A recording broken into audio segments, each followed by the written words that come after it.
오늘 새세면 축제 후속 순서로 오늘 시편 23편을 통해서 예수 믿는 분들이 얼마나 복된 사람들인지, 하나님의 통치를 받고 사는 삶이 얼마나 복이 있는지 이 내용을 좀 다루려고 합니다. 여러분, 워런 버핏이라는 분 아시죠? 아마 대부분 들어보셨으리라 생각합니다. 이 워런 버핏이라는 사람은 투자 컨설트입니다. 투자 컨설트인데요, 이 사람이 지금 세계 부자 순위 5위입니다. 부자 순위 5위고요. 이분이 시총 1000조, 이거 상상도 안 되죠?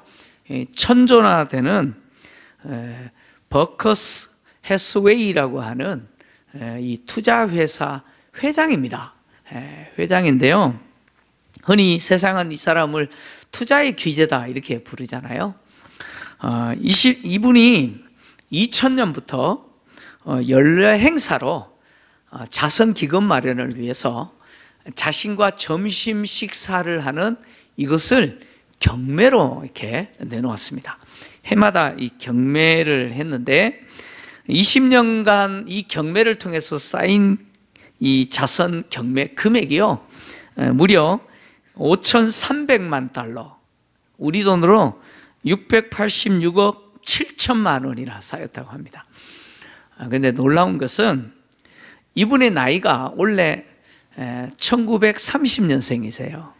그래, 원래 나이가 93이에요. 93인데 이분이 작년에 이 점심 식사 한 끼 하는 이것을 경매했어요. 경매했는데 이 낙찰된 경매가가 여러분 247억에 낙찰됐어요. 이분과 점심 식사 한 끼 하는 게 얼마라고요? 247억에 낙찰돼 가지고 화제가 됐습니다. 화제가 됐는데 이분이요, 이제 연세가 있으니까 작년에 진행했던 이 경매가 마지막일 수 있다 그래가지고 아마 더 이렇게 비쌌을 수도 있는 것 같아요. 어쨌든 사람들은 어쨌든 간에 이 워런 버핏이라고 하는 이 사람과 점심 한 끼 하면서 그분이 갖고 있는 그 정보와 그리고 노하우, 그리고 또 상담을 통해서 주는 그 좋은 의견들, 이런 거 들으려고 이렇게 막대한 금액을 아낌없이 이렇게 지불을 합니다. 왜 이렇게 이분과 만나서 대화하고 싶을까요? 이유가 뭐겠습니까? 도움을 받기 원하는 거겠죠. 이분은 우리가 보지 못하는 뭔가를 보는 분이고 우리가 읽어내지 못하는 뭔가를 읽어내는 분이기 때문에 그렇지 않겠습니까? 그래서 어마어마한 금액이지만 그분과 점심 식사 함께 하려고 그렇게 하는 것이죠. 여러분, 삼국지를 보면, 삼국지 아시죠? 삼국지 소설을 읽으면 그 유비라고 하는 사람이 나오잖아요. 그 유비가 삼국을 통일하기 위해서 자기 혼자 할 수 없으니까 도와줄 수 있는 책사를 원하잖아요. 그래서 누구를 얻어요? 우리가 알고 있는 제갈공명이라고 하는 사람을 책사로 얻잖아요. 제갈량이라고 하는 사람인데 이 사람을 자기의 책사로 얻기 위해서 무려 삼고초려를 하잖아요. 유명한 삼고초려가 여기서 나오지 않습니까? 바둑을 두시는 분들은 수를 많이 읽을수록 고수가 되잖아요. 그죠? 수를 많이 보는 사람, 몇 수를 보느냐에 따라서 이 고수가 됩니다. 고수가 되는데, 여러분, 세계 바둑 랭킹 1위, 2위 이런 랭킹을 다루는 사람들은요, 몇 수를 보냐면 무려 50수를 본대요. 바둑의 수를 50수를 본대요. 저도 바둑을 좋아하고 바둑을 이제 지금은 뭐 두지 않습니다만은 열심히 뒀는데요, 시간 때우기 진짜 좋아요. 제가 이제 바둑 18급이거든요. 바둑 18급이에요. 18급. 별로 안 놀라시는 거 보니까 바둑을 모르시네요. 바둑 18급은 아다리 해가지고 빼먹는 재미로 바둑 치는 사람, 이제 막 시작하는 사람이 18급이에요. 여러분, 인생의 수를 50수를 내다본다면 얼마나 좋을까요? 그죠? 나의 인생을 50수 앞을 내다볼 수 있다면 얼마나 좋겠습니까? 그리고 우리의 인생을 그렇게 내다볼 수 있는 사람에 내가 도움을 받는다면 얼마나 좋겠어요. 근데 어느 누구도 50수 인생을 내다볼 수 없습니다. 50수는 고사하고 바로 눈앞에 어떤 일이 일어날지도 모르는 것이 누구예요? 우리 인생이에요. 인생이에요. 그래서 인간은 미래를 예측할 수는 있지만 알 수는 없습니다. 하나님 그렇게 만들어 놓으셨어요. 전도서 8장 17절을 보면 이런 내용이 등장합니다. 같이 읽겠습니다. 시작. 또 내가 하나님의 모든 행사를 살펴보니 해 아래에서 행해지는 일을 사람이 능히 알아낼 수 없도다. 사람이 아무리 애써 알아보려고 할지라도 능히 알지 못하나니 비록 지혜자가 아노라 할지라도 능히 알아내지 못하리로다. 아멘. 하나님이 인생들로 하여금 하나님이 행하시는 일을 알지 못하게 하셨다는 거예요. 간혹 지혜자라고 하는 사람들이 인류 역사에 등장하지만 사실 그들 역시 뭐예요? 모른다는 거예요. 모른다는 거예요. 그래서 세상에 가장 미련하고 어리석은 인간이 점집 찾아가고 무당 찾아가서 내 인생 어떻게 되는지 물어보는 사람이죠. 알아요? 압니까? 여러분 무당이 알아요? 점치는 사람이 압니까? 알면 자기가 대박 났게, 그죠? 몰라요. 몰라요. 그런데 가서 돈을 주면서 인생 물어보는 사람이 얼마나 많은지, 특히 교회 다닌다고 하는 분들이 그런데 어슬렁어슬렁 하는 분들이 있어요. 여러분 절대 그러지 마십시오. 우리 교회 성도님들은 점집 가지 마세요. 왜 아멘을 안 하시나요? 큰일 났네.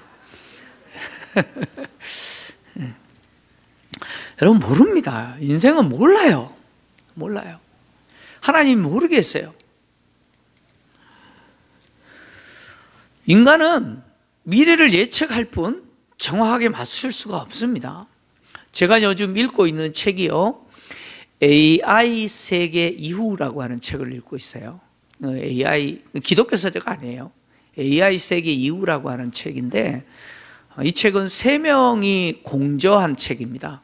미래에 대해서, 지금 현 시대에 대해서 고민이 많은 아주 세 분이 쓴 책인데, 이 책은 그런 책입니다. 지금 AI 시대를 우리는 살고 있잖아요. 인공지능이 우리에게 얼마나 영향을 미치고 있는지 모릅니다. 근데 인공지능이 인간처럼 생각하면 어떻게 될까? 그죠? 인간처럼 생각하면 어떻게 될까? 인간의 지성을 흉내내면 어떻게 될까? 이제 이것에 대해서 말을 하고 있죠. 인간보다 더 빨리, 더 정확하게 좋은 결과들을 내어놓으면 어떻게 되냐라고 하는 거예요. 그때 인간의 이성은 어떻게 되느냐. 이 세 분이 이 책을 쓰면서 이 인간의 과학의 발달, 특히 인공지능의 발달이 어떻게 진행됐고 지금 어떤 수준이고 앞으로 어떻게 될 것인지 예측을 하면서 그런 이야기를 하는 것이죠. 아무리 AI가 인간보다 빠르게 정확하게 좋은 결과를 내놓는다고 할지라도 중대한 것에 대한 결정은 누가 해야 되느냐? 인간이 해야 된다. 인간이 해야 된다. 그런 이야기들을 이 책에 담아두고 있는 것이죠. 인류학자들이 인간의 역사들을 예측하고 뭐 이런 일이 있을 것이다. 뭐 엘빈 토플러나 이런 사람들이 뭐 예측하고 하잖아요. 근데 예측은 하지만 누구도 정확하게 맞출 수는 없는 것이 인간의 역사입니다. 따라서 우리는 불확실한 시대를 살아가고 있잖아요. 그죠? 누구도 내일을 알지 못하는 그런 시대를 우리는 살아가는 존재들입니다. 따라서 이렇게 내일을 알지 못하는 시대를 살아가는 우리에게 있어서 가장 복된 사람은 누구냐? 과거와 현재와 미래를 다 알고 계시는 분의 도움을 받는 사람이죠. 내 인생의 시작과 진행과 마무리까지 다 알고 계시는 그분의 도움을 받는 사람이 가장 복이 있는 사람이죠. 그분이 누구예요? 바로 하나님이시죠. 하나님은 주권적으로 이 피조 세계를 창조하셨어요. 그리고 당신의 그 전능한 주권을 통해서 지금도 유지하고 계시고 또 이 피조 세계를 향하신 당신의 아들 되신 예수 그리스도를 통해서 하나님이 계획하신 그 구속의 계획을 성취하시기 위해서 지금도 역사하시는 분이 누구예요? 하나님이시지 않습니까? 그 하나님의 도움을 받고 사는 인생이 얼마나 복된 인생인지, 그 하나님의 통치를 받고 사는 삶이 얼마나 복이 있는지, 그것을 오늘 시편 28편이 이야기를 하고 있습니다. 시편 23편요. 시편 23편 이야기하고 있는데, 이 시편 23편은 우리도 좋아하는 시지만 미국인들이 제일 좋아하는 시라고 합니다. 특히 미국의 장례식장에서 가장 많이 인용되는 본문이 이 시편 23편이라고 해요. 근데 시편 23편은 장례식장에서 가장 많이 인용되어야 될 하나님의 말씀이 아니고, 이 땅을 살아가는 인생이 가장 복된 인생이 무엇인지를 알아야 된, 들어야 되고 보아야 될 말씀이 시편 23편입니다. 시편 23편의 저자는 다윗이잖아요. 이스라엘의 왕 다윗이 시편 23편을 통해서 자신과 하나님과 관계를 양과 목자의 관계로 표현을 했습니다. 이렇게 은유적으로 표현을 한 거예요. 하나님은 나의 목자시라는 거예요. 그럼 나는 누구예요? 양이에요. 그의 기르시는 양이라는 거예요. 그래서 하나님이 나의 목자시기 때문에 내가 부족함이 없다. 목자이신 하나님은 나에게 있어서 누구시냐? 바로 공급자, 나의 필요를 공급해 주시는 분, 그리고 나의 생명을 지켜주시는 보호자시고, 또 더해서 나의 인생의 길을 이끌어 가시는 인도자시다. 그리고 원수들 앞에서 나에게 밥상을 차려주시는, 잔치상을 차려주시고 나는 너 편이다, 나를 지지해 주시는 분이 바로 나의 목자이신 하나님이시다라고 23편을 통해서 기록을 했습니다. 다윗은 하나님이 나의 목자시기 때문에 부족함이 없다라고 선언했습니다. 여기 부족함이 없으리로다라고 하는 표현은요, 결핍이 전혀 없다는 거예요. 그리고 이 표현은 미완료 시제로 사용됐습니다. 이 말은 과거와 현재와 미래 시점에 부족함이 없다. 과거에도 부족함이 없었고 현재에도 부족함이 없다. 그리고 미래에도 부족함이 없을 것이다 라고 고백한 것이죠. 다윗은 목자이신 하나님이 나에게 부족함이 없도록 하셨는데, 부족함이 없는 자신의 상태를 2절과 3절을 통해서 표현했습니다. 다윗은 부족함이 없는 자신의 상태를 어떻게 표현했느냐? 여호와께서 나를 푸른 초장으로 누이시고 쉴 만한 물가로 인도하셨고 내 영혼을 소생시키셨고 나를 의의 길로 인도하셨습니다. 이렇게 표현했습니다. 목자와 양과의 관계에서 목자가 해야 될 역할은 뭡니까? 양으로 하여금 푸른 초장으로 데려가서 배불리 먹고 거기에 눕도록 하는 것이죠. 그리고 목이 마를 때 잔잔한 물가로 이끌어가서 물을 마시도록 하는 것이 목자의 역할입니다. 역할인데, 여러분 팔레스타인 땅은 우리나라와 좀 달라요. 달라요. 우리는 어떻습니까? 푸르른 땅이잖아요. 그죠? 늘 풀이 있잖아요. 근데 팔레스타인 땅은 우기와 건기가 구분이 됩니다. 우기 때는 푸르러요. 풀이 자라요. 근데 건기 때는요, 바짝 말라버립니다. 풀이 없어요. 물도 없어요. 그래서 양을 기르는 목자는 어디에 가면 풀이 있는지 알아야 되고, 어디 가면 양을 먹일 수 있는, 마시게 할 수 있는 물이 있는지 늘 찾아야 되고 알아야 돼요. 근데 다윗과 하나님과 관계에서 하나님은 그 역할을 하셨다는 거예요.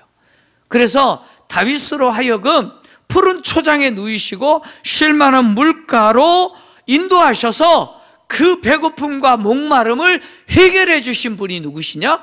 여호와 하나님이시라는 거예요. 다윗이 하나님은 나의 목자시기 때문에 부족함이 없습니다 이렇게 말한 것은 양인 다윗의 입장에서 하나님을 전적으로 신뢰했다는 거예요. 완전히 신뢰, 의지했다는 거예요. 양인 다윗이 한 것은 무엇이에요? 목자이신 하나님의 요구에 그냥 순종한 뿐이었어요. 가자 그러면 간 거예요. 다윗이 지금 이 본문을 통해서 강조하는 게 있어요. 강조하는 게 있는데, 다윗은 하나님이 목자이시기 때문에 내가 지금 부족함이 없습니다. 나 지금 배불러요. 나 목마르지 않아요. 나 만족합니다. 이거 말하는 게 아니에요. 다윗이 말하고 싶은 것은 뭐냐면, 하나님이 목자로서 나에게 무슨 역할을 했냐는 거예요. 하나님이 목자로서 양인 나를 위해서 푸른 초장, 쉴만한 물가를 통해서 나로 하여금 뭐하게 했다는 거예요? 부족함이 없게 만드셨다는 거예요. 내가 지금 부족함이 없는 것은 누구 때문이래요? 누구 때문이에요? 목자이신 하나님 때문이라는 거예요. 하나님이 나를 그렇게 인도하셨기 때문에 내가 부족함이 없다라고 말하고 있는 것이죠. 하나님은 다윗의 목자가 되셔서 양인 다윗을 배불리 먹이시고 쉴만한 물가에서 마시게 하셨습니다. 다윗은요, 양으로서 한 번도 무엇을 먹을까, 어디 갈까, 어떻게 살아야지 고민한 적이 없어요. 다윗은 양이기 때문에 누구만 쳐다봤어요? 네. 여러분, 양이 아침에 일어나가지고 해가 떠서 아침에 일어나서 오늘 어디 가야 풀이 있지? 어디서 마시지? 어떻게 해야지? 고민해요, 안 해요?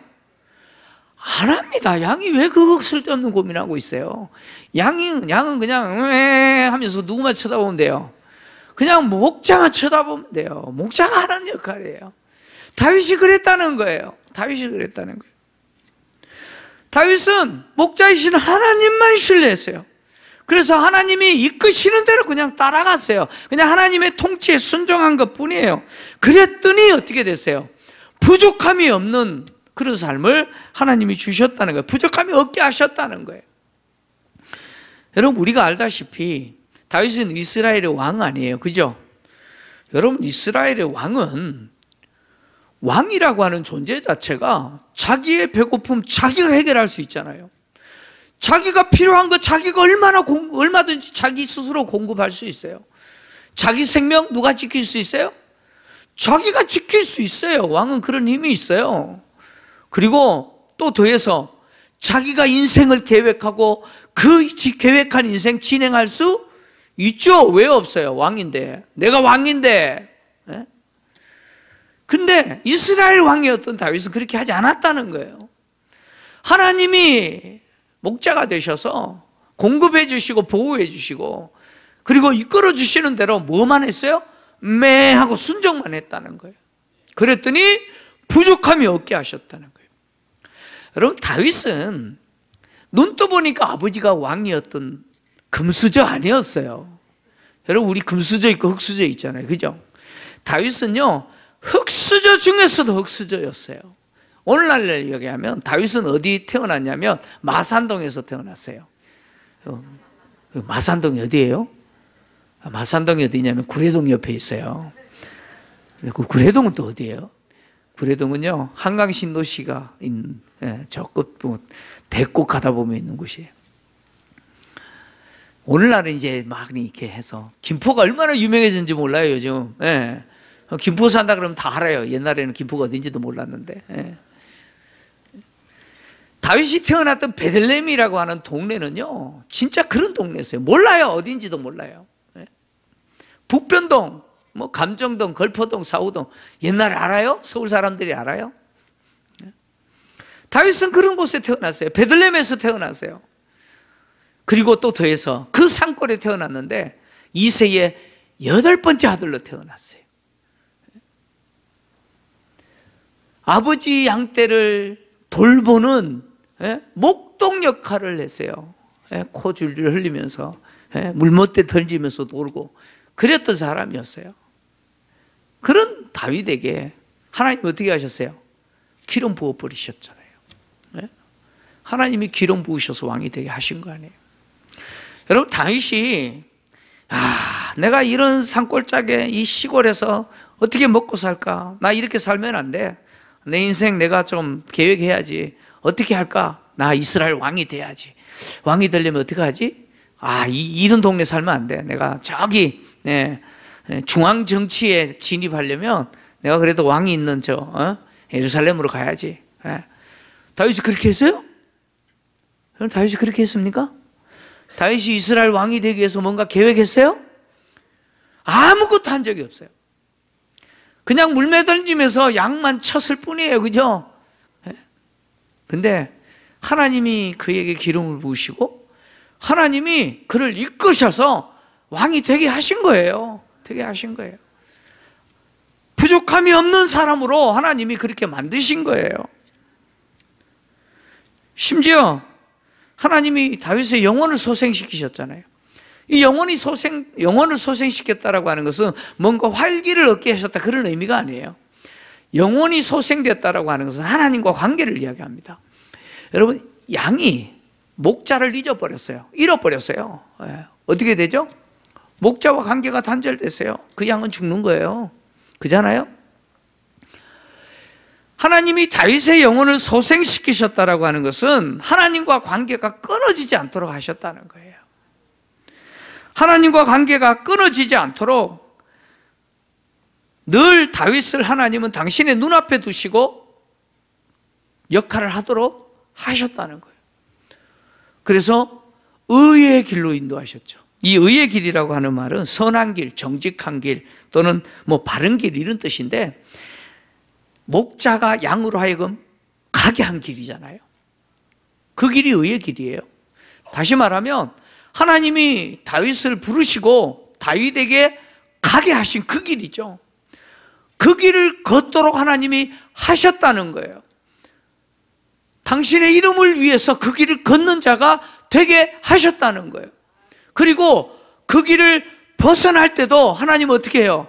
다시 그 길로 걸어가도록 하셨다는 거예요. 다윗이 왕이 된 것도 하나님이 하신 것이고 왕 역할하는 것도 하나님이 하신 것이죠. 누구 이름을 위해서? 하나님의 이름을 위해서 왕노릇하는 사람으로 하나님이 세우신 거예요. 다윗이 얼마나 큰 잘못을 저질렀어요. 그렇지 않으세요? 다윗이 그렇게 잘못을 저질렀음에도 불구하고 하나님은 안 버리셨어요. 나단 선지자를 보내시고 회개하게 하시고 다시 하나님이 정하신 그 길을 걸어가도록 하나님이 어떻게 하셨어요? 다시 회복시켜 주신 거예요. 다윗이 잘나서 그렇게 한 적이 없어요. 하나님이 다윗의 인생 가운데 그렇게 일을 하신 것이죠. 다윗은 그 이야기를 지금 하고 있는 것이죠. 하나님은 다윗으로 하여금 하나님과 관계에서 벗어나지 않도록 하시고 당신의 이름을 위해서 왕의 역할을 통해서 하나님을 드러내도록 그렇게 하신 것이죠. 뿐만 아니라 여러분, 목자는요 양이 배고플 때 먹이고 목마를 때 마시게 해야 되죠. 그죠? 그리고 또 더해서 양이 위기에 처했을 때는 목자는 그 위기에 처한 양을 어떻게 해요? 지켜야 돼요. 그게 양을 위한 목자의 역할이죠. 그래서 다윗은 사망의 음침한 골짜기를 다닐지라도 해를 두려워하지 않는다. 그 이유가 뭐냐? 하나님이 나와 함께 하시다는 거예요. 목자이신 하나님이 나와 함께 하시고 그 하나님이 가지신 지팡이와 막대기가 나를 안위하신다. 나를 위로하신다는 거예요. 나에게 안심을 갖게 하신다는 거예요. 여러분, 아무리 양이 위험해도요 목자가 옆에 있으면 안심해도 돼요. 그죠? 목자가 옆에 있으면 안심해야 돼요. 다윗은 내 목자이신 하나님은 나와 관계에서 누구셨느냐? 임마누엘 하나님이셨다는 거예요. 내가 좋은 환경에 있을 때 하나님이 나와 함께 하신 분이 아니라 내가 위험할 때도 하나님은 떠나지 아니하시고 나와 함께 하셨다는 거예요. 그래서 나를 보호하시고 지켜주셨다는 거예요. 여러분, 다윗의 인생을 보면요 얼마나 위험한 상황이 많았는지 몰라요. 다윗은 어릴 때부터 양치기로서 목자가 양을 위해서 하는 역할 잘 알잖아요. 하나님 그거 하셨다는 거예요. 다윗은 아버지의 양떼를 칠 때 간혹 곰이나 사자나 이런 싸나운 이리들이 이 양새끼를 움켜가면 어떻게 해요? 아이고 나 살려라 그러고 도망가지 않았잖아요. 쫓아가서 그 곰과 사자를 치고 그 입에서 새끼를 구했다 그러잖아요. 그것들이 일어나면 내가 찢어버렸다는 거예요. 그 입을. 그잖아요. 쳐서 죽였다 그러잖아요. 누구한테 그 말했죠? 골리앗과 싸우기 위해서 갔을 때 사울 앞에서 그 이야기 한 거예요. 사울이 볼 때는 아직 소년이에요. 소년. 미성년자죠. 소년이에요. 근데 골리앗은요, 어릴 때부터 싸움꾼으로 길러진 용사예요. 그럼 골리앗과 싸우겠다고 지금, 그러니까 사울이 말리려고 그런 거예요. 그때 다윗이 했던 말이 그거예요. 하나님이 사자와 곰의 이빨과 그 발톱에서도 나를 지켜주셨는데 하물며 저 할례 받지 못한 자에게서 하나님이 지켜주시지 않겠냐는 거예요. 하나님은 다윗을 이렇게 어릴 때부터 보호하셨어요. 지키셨어요. 수많은 위기에서 그 생명을 지켜주셨어요. 심지어 다윗을 해하려고 하는 그 사울로부터도 다윗을 지켜주시는데 사울이 다윗의 생명 건들지도 못하게 했어요. 생명사계로 완전히 덮어주시고 보호하셨잖아요. 왕이 된 이후에도 수많은 전쟁을 치렀잖아요. 블레셋과의 전쟁, 아말렉과의 전쟁, 에돔과의 전쟁, 모압과 암몬과의 전쟁, 아람과의 전쟁, 그 많은 전쟁에서 하나님은 다윗이 생명을 해하지 않도록, 다윗이 안전하도록 하나님은 지켜주셨고, 그 모든 전쟁에서 이기게 하시고 이스라엘 땅에 뭘 주셨어요? 평화를 주신 거예요. 다윗은 하나님이 나를 그렇게 지켜주셨다는 거예요. 여러분, 목자가 들고 있는 지팡이와 막대기는 두 가지 역할을 하잖아요. 양이 길에서 벗어났을 때 다시 길로 돌아오게 하는 역할과, 양을 해하려고 하는 싸나운 짐승과 싸우는 뭐예요? 막대기 아닙니까? 몽둥이. 하나님은 그렇게 지켜주셨다는 거예요. 그렇게 지켜주신 하나님은 나와 함께 하시는 임마누엘 하나님이셨다는 거예요. 여러분, 인생을 살아가다 보면 항상 좋은 날만 있는 게 아니잖아요. 항상 맑음 아니잖아요. 한국이 얼마나 추운지요. 어제만 해도 제가 34도, 33도, 얼굴 좀 탔죠, 그죠? 그 날씨 있다가 딱 왔는데요, 영하 2도인가. 아이고, 얼마나 추운지. 지금 추워요. 여러분, 우리는 항상 맑은 날만 있는 게 아니에요. 흐린 날도 있고요. 어떤 날은 폭우를 만나기도 하고요. 여러분, 좋은 길만 걷는 게 아니잖아요. 어떤 경우는요, 바위산을 넘어야 되기도 하고요. 협곡을 건너가야 되기도 하잖아요. 그때 하나님은 나와 함께 하신다는 거예요. 여러분 믿으십시오. 하나님 나와 함께 하신다는 거예요. 다윗이 그 이야기 하는 거예요. 하나님 나와 함께 하셨다는 거예요. 그리고 나를 지켜주셨다는 거예요. 목자이신 하나님이 함께 하시는 사람은 어디 가든 무슨 일을 만나든 안전합니다. 하나님은 그 사람에게 뭘 주세요? 평화를 주세요. 여러분, 쉴만한 물가라고 하는 이 쉴만한이라는 단어는요, 단지 잔잔한 물가를 이야기하는 게 아니에요. 영혼의 평안을 이야기합니다. 안식이에요, 안식. 하나님은 우리 육체의 문제만 해결해 주시는 것이 아니라 우리의 영혼의 문제도 해결해 주시고 우리에게 뭘 주세요? 안식을 주시는 분이라는 거예요.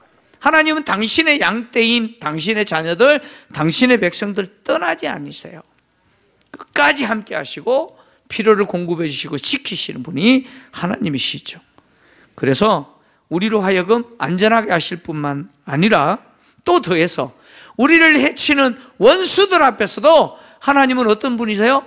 나는 너 편이라고 말씀하시는 분이 하나님이세요. 그래서 다윗이 원수들의 목전에서 상을 차려주시고 내 머리에 기름을 부으셨다고 그랬어요. 내 잔이 넘친다라고 말합니다. 하나님은 우리 편이세요. 믿습니까? 따라서 합니다. 하나님은 내 편이다. 하나님 내 편이에요. 나를 해하고 나를 대적하는 자들 앞에서 하나님은 뭘 차려주시냐? 잔치 자리를 열어주시고요. 그것을 통해서 뭘 보여주시냐? 나 너 지지해. 나 너 편이야. 나를 지지해 주시는 하나님이시라. 그리고 또 더해서 내 머리에 뭘 주세요? 기름을 부으세요. 내 잔이 넘치게 만들어요. 기름 부은다는 것은 뭐 직분 임명한다 그런 이야기가 아니에요. 이 기름은 즐거움과 기쁨을 주시는 거예요. 여러분, 인생 살다 보면 눈물 흘릴 때가 얼마나 많아요. 그죠? 웃을 일이 없을 때가 얼마나 많아요. 그러나 하나님이 함께 하시는 사람은 그 삶에 뭘 주시느냐? 기쁨과 즐거움을 주신다는 거예요. 예? 시시콜콜에 조금 맛보도록 주시는 게 아니고 넘치도록 주신다는 거예요. 그래서 내 잔이 넘친다라고 다윗은 고백하는 거예요. 다윗은 자신의 평생에 하나님의 선하심과 인자하심이 반드시 따를 것이라고 이야기합니다. 선하심과 인자하심, 이건 굉장히 중요한 개념이에요. 성도들에게 있어서. 그럼 하나님의 선하심은 뭡니까? 이 히브리어로 토브거든요. 토브인데 이것은 하나님의 성품을 이야기해요. 평생 다윗과 하나님과 관계에서 하나님은 다윗에게 어떤 분이냐? 선하신 분이에요. 할렐루야. 하나님이 내 인생 끝날 때까지 나에게 있어서 어떤 분이냐? 선하신 분이라는 거예요. 그리고 인자하심, 헤세드잖아요. 헤세드는 언약의 성실한 충성을 이야기합니다. 다시 말하면 하나님은 언약의 근거에서 우리에게 자비를 베풀어 주시는 분이에요. 다윗에게 하나님은 자비를 베풀어 주시는 하나님이에요. 평생 하나님의 그 선하심과 인자하심이 반드시 다윗은 따른다라고 표현했는데요, 이 따른다라는 표현이, 이 동사는 어떤 의미냐면 원수를 끝까지 추격해가지고 갚는 것을 이야기해요. 예. 원수는 갚아야 되잖아요. 아이, 감사합니다. 아멘 안 하셔가지고. 예. 간혹 가다가 아멘 하시는 분들이 계셔가지고. 예. 자, 원수는 갚아야 돼요. 용서해야 돼요. 용서해야 되잖아요. 그죠? 예. 근데 무협지나 이런 걸 보면요, 끝까지 추격해가지고 갚잖아요. 예. 이 따르다라는 말은 그런 의미예요. 끝까지 추격한다는 거예요. 절대 놓치지 않는다는 거예요. 그러니까 하나님의 선하심과 그 인자하심이 끝까지 내가 어디 있든지, 예? 내가 어디 숨든지 나를 추적해서 나를 찾아낸다는 거예요. 그래서 나를 지키고 나를 보호한다는 거예요. 내 인생에 그런 역할을 해주신다는 거예요. 하나님은 그런 분이라는 거예요. 그래서 다윗은 영원히 내가 여호와의 집에 살겠다라고 선언했어요. 여러분, 여호와의 집이 어디예요? 하나님의 전이잖아요. 누가 하나님의 전에 삽니까? 하나님 앞에 제사 드리는, 예배 드리는 제사장과 레위인들이 사는 곳 아니에요. 다윗은 이렇게 이야기하는 거예요. 하나님의 선하심과 인자하심이 내 평생 나를 추격해가지고 나와 함께하여 나를 보호하고 나를 지켜주실 것이기 때문에 나는 영원히 하나님을 예배하겠습니다. 이렇게 선언하는 거예요. 하나님을 목자로 삼고 하나님이 양으로 인정하여서 돌보아 주시고 공급해 주시고 지켜주시고 이끌어 가시는 그 인생은 하나님을 예배합니다. 나는 평생 하나님을 예배합니다. 이 선언을 해야 되는 것이죠. 우리의 예배는 이 땅에서 행하는 행위만이 아니죠. 우리의 예배는 이 땅에서 끝나는 게 아니에요. 우리의 예배는 이 땅에서 시작되었지만 영원히 하나님께 드려지는 것이죠. 이 땅에서 우리의 예배는 영원한 예배를 연습하는 시간이에요. 이 예배를 통해서 우리는 누구를 만나요? 하나님을 만나고, 이 예배를 통해서 하나님의 선하심과 그 인자하심을 우리가 맛보고 하나님의 목자 되심의 그 은혜를 우리가 누리며 살아가는 것이죠. 성도들 가운데 구원은 죽어서 천국 가는 것이라고만 생각하는 분들이 있어요. 여러분, 맞아요. 구원은 죽어서 천국 가는 거 맞아요. 근데 그것만이라고 자꾸 생각해요. 아닙니다.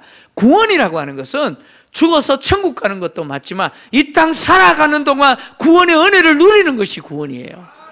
하나님의 그 은혜, 구원의 은혜를 누리면서 사는 사람이 구원받은 성도예요.